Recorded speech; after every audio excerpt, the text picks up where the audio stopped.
오늘의 사연 시작하겠습니다. 7년 전 겨울의 이야기입니다. 제가 사는 동네 가까운 역 근처에서 그 여자를 처음 봤지요. 어디 지역인지는 혹시나 저를 알아볼 사람도 있다고 생각하니 밝히지는 않겠습니다. 아무튼 역 근처에 자주 다니던 PC방에서 하루 종일 죽치고 있다가 밖에 나오니 날이 아직 헌하더군요. 시간 가는 줄 모르고 밤을 새버리고 마른 거죠.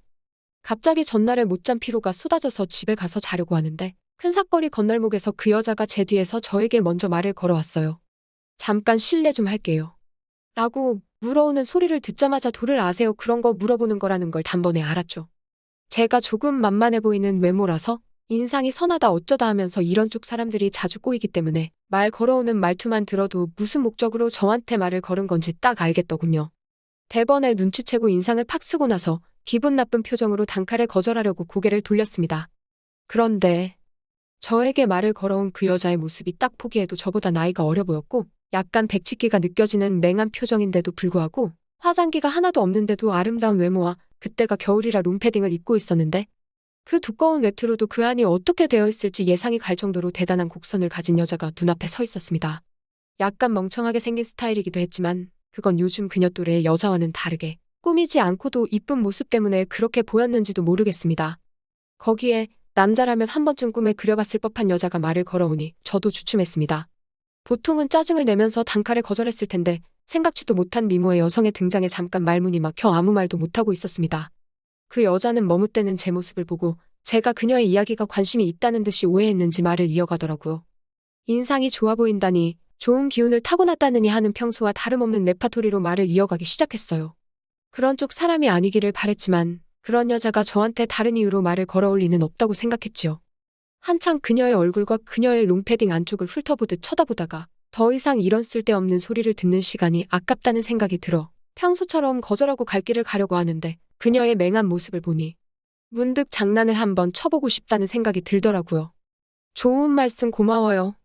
이야기 더 들어보고 싶은데 제가 밤을 새우고 나와서 그런지 지금 너무 피곤해서 그러는데 어디 조용한 데 가서 이야기하면 안 될까요?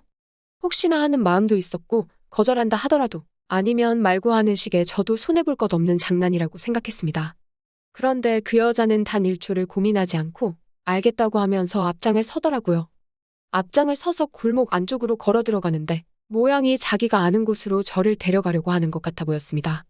조용한 데 가자고 한 게 전데 제가 미쳤다고 그 여자가 안내하는 곳으로 따라가겠습니까?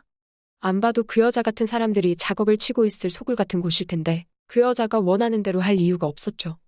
앞장서는 그녀를 내버려두고 가만히 서 있으니 고개를 돌려 왜 안 따라오냐는 식으로 저를 쳐다보고 있더라고요.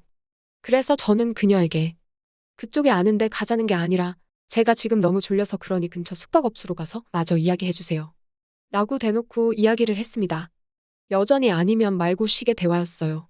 이번에는 당연히 거부할 줄 알았는데 혼자 막 킁킁대면서 고민을 하더라고요. 그러더니 얼마 안 있어서 마음을 굳힌 건지 알았다고 하면서 저를 뒤에서 따라오더군요. 집 주변이고 이 근처 지리는 훤하게 꿰고 있어서 골목골목 다니면서 최대한 허름한 곳으로 그녀를 데리고 들어갔지요. 카운터 보는 아줌마한테 말 잘해서 15,000원 주고 방을 빌렸습니다. 카운터에서 주는 비닐백을 받아들고 방으로 가는데 문득 이 여자는 뭘 믿고 따라온 거지 하며 속으로 별별 생각을 다 했습니다. 방에 들어가니 그녀는 눈치를 보다가 적당한 곳에 무릎을 포개고 허리를 꼿꼿이 세워서 바닥에 앉고는 저를 뚫어져라 보고 있더라고요. 그 모습을 보니 괜히 긴장이 되기 시작했습니다. 원래는 저는 낮잠이라도 자야겠다는 말로 방에 들어왔으니 일부러 침대에 누워서도 서로 얼굴 마주보고 대화를 나눌 수 있게 배려해서 자리를 잡아 앉은 것처럼 보였습니다. 어물쩡거리다 저도 결국 이불 속으로 들어갔고 고개만 빼곤 꺼내서 그녀의 눈을 응시했더니 제가 생각한 무드는 잡히지가 않고 그녀는 기계마냥 대뜸 그녀가 하고 싶은 말을 하더라고요. 조상님이 어쩌고 하면서 진지하게 본론으로 들어가더라고요. 그런데 어쨌든 그녀를 방 안으로 끌어들이는 것까지는 성공을 했는데 그 여자가 말하는 게 제 귀에 들어오지 않고 제사 말고 제밥에만 관심이 가고 있었습니다. 어쨌든 그녀도 그게 일이라고 배운 대로 조상님의 기운에 대해 열변을 토하는데 제가 아무 대답도 않고 그녀 얼굴만 빤히 쳐다보고 있으니 답답했는지 몸을 베베 꼬기 시작하더라고요. 그래도 실내라고 난방이 작동해서 방 안이 데펴지기 시작하니 그녀도 땀이 나기 시작한 건지 드디어 외투를 벗어던지고는 다시 처음부터 이야기를 하려고 하는데 제가 생각한 대로 외투 속에 감춰진 그 여자의 진짜 본체는 대단하기 짝이 없었습니다. 겨울에 이러는 것보다 여름에 활동을 한다면 아마 그녀는 실적이 단체에서 제일 가는 사람이 되지 않았을까 싶을 정도로 그냥 존재만으로도 남자들을 불러 모을 수 있겠다는 생각이 들었습니다. 안 그래도 정신 잃게 만드는 그녀였는데 더 멋들어진 모습을 보게 되니 그때부터는 정말 목이 타고 마른 침만 계속해서 넘어가더라고요. 열변을 토하고 있는 그녀였지만 그녀가 하는 말은 귀에 하나도 들려오지 않고 제 시선은 오직 그녀의 얼굴과 아래를 번갈아가며 보고 있었습니다. 그러다 그녀도 그제서야 제가 그녀 말은 듣지 않고 있다는 걸 눈치채고 제 시선까지 눈치챘는지 어느 순간부터 갑자기 저를 경계하는 모습을 보여주더라고요. 그 모습에 그녀의 경계심부터 풀어줘야겠다 싶었지요. 지금 생각해보니까 웃긴 게 그녀가 먼저 저희 경계심을 풀고 조상님한테 제사 지내게 만들어줘야 하는 건데 이젠 입장이 바뀌어서 제가 그녀의 경계심을 풀으려고 하고 있으니 말이지요. 제가 이불을 걷어차고 나와서 그녀 옆에 가까이 자리 잡고 앉았습니다. 그러니 그녀가 당황해서는 뭐예요? 라고 하면서 경계하더라고요. 그래서 제가 능글맞게 조상님한테 제사도 안 지냈는데 조상님이 이끌어서 당신과 나를 만나게 해줬다고 너스레를 떨었지요. 이게 다 제가 조상님한테 소홀했던 덕분이라고 조상님이 저한테 만족했으면 당신을 나한테 안 보냈을 거 아니겠냐고 했습니다.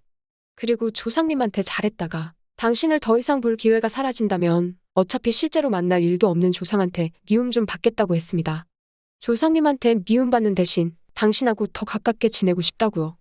지금 생각해보면 진짜 자다가도 이불을 걷어찰 정도로 유치한 멘트였는데 그녀는 제 멘트가 마음에 들었나 봅니다. 고개를 숙이고 있는데 얼굴을 봤더니 양쪽 볼따구가 새빨개져서는 아무 말도 못하고 있더라고요. 그래서 어떻게든 그날 그녀랑 쇼부를 쳐야겠다는 생각이 들었습니다. 맨정신에 작업을 치려다 보니 조금 어려울 것 같아서 술이 갑자기 땡기더라고요. 잠깐만 여기서 기다리라고 하고는 과자 한 봉지에 소주 몇 병을 사들고 방으로 돌아왔습니다. 바리바리 싸들고 온 소주 몇 병을 보니 그녀가 깜짝 놀라더라고요. 다짜고짜 술을 왜 사오셨냐고 따지는 걸 대충 얼버무리면서 그녀를 달래줬어요. 종이컵에 소주를 따라서 몇 잔 마시다가 혼자 마시면 재미가 없으니까 같이 마시자고 했습니다. 그녀는 주저하더니 이내 결국 잔을 채우기 시작했어요. 이때부터는 정말 용우상박이나 마찬가지였습니다. 어떻게든 그녀랑 잘 돼보려던 저와 어떻게든 조상님 제사를 지내서 저한테 돈을 뜯어내려던 그녀였으니 서로 목적이 확실하지만 조율이 안 되는 상황이었던 거지요. 술 기운에 눈이 반쯤 풀렸는데도 계속해서 조상님 이야기를 하는 걸로 봐선 정말 그 집념에 박수를 쳐주고 싶더라고요. 하지만 그녀 수법이나 의심 없이 방까지 따라온 걸로 봐서는 경험도 별로 없고 이 바닥에서 오래 살아남기는 글렀다는 생각이 들었고 산전수전 다 겪은 저한테는 안 되겠다는 생각이 들었습니다. 결국 제가 원하는 바를 이루게 되었습니다. 은근슬쩍 그녀가 하자는 대로 하겠다고 하면서 제가 원하는 걸 하나씩 말하면서 밀당을 했더니 저를 속여 넘겼어야 했던 그녀가 역으로 저한테 속아 넘어가 버린 거지요. 밤을 새우다시피 있다가 잠에 들은 것 같습니다. 눈을 뜨니 아침이 밝아 있었고 그 여자는 제 팔을 베고 제 품 안에서 잠이 들어있더군요. 화장기가 전혀 없지만 예쁜 얼굴에 아침에 눈을 뜨자마자 또다시 힘이 솟아나더군요. 그렇게 잠들어 있는 그녀에게 한 번 더 어떻겠냐고 흔들어 깨우려는데 그녀가 눈을 뜨자마자 제게 건넨 첫마디는 이제 해달라는 대로 다 해줬으니까 조상님께 제사 드릴 거죠? 술이 조금 깨서 그런지 다시 본래의 목적으로 돌아온 그 여자였습니다. 눈은 뜨는 둥 마는 둥 잠에서 덜 깬 모습으로 눈 뜨자마자 그러는 그 여자를 보니 질리기도 하고 그런데 또 너무 예쁜 모습에 저도 모르게 알겠다고 했습니다. 대신 지금은 경제적으로 조금 아쉬운 상황이라 준비가 되면 연락을 주겠다고 하니 그 여자도 알겠다고 했어요. 하지만 그녀는 그 뒤로도 제사 이야기는 형식적으로 하기만 했지 본연의 목적을 잊고 저랑 지내는 게 즐거웠나 봅니다. 만날 때마다 제사는 언제 지내겠냐 물어보긴 하지만 강요한 적은 따로 없었습니다.